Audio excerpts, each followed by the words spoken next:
Hi there, today we will teach you how to import images. First, create a new project. Import an image.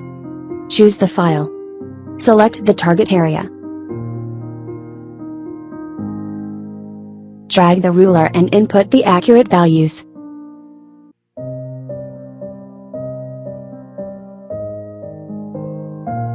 Set your scale.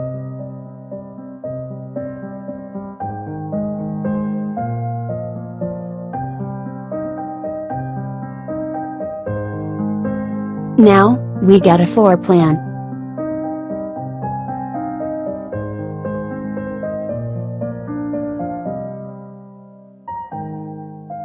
Then, we can edit this project.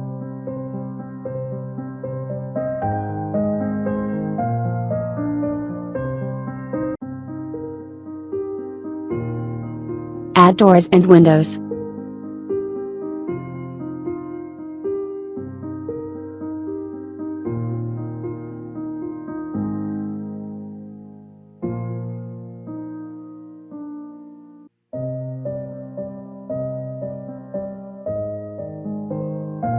Adjust wall thickness and change the position.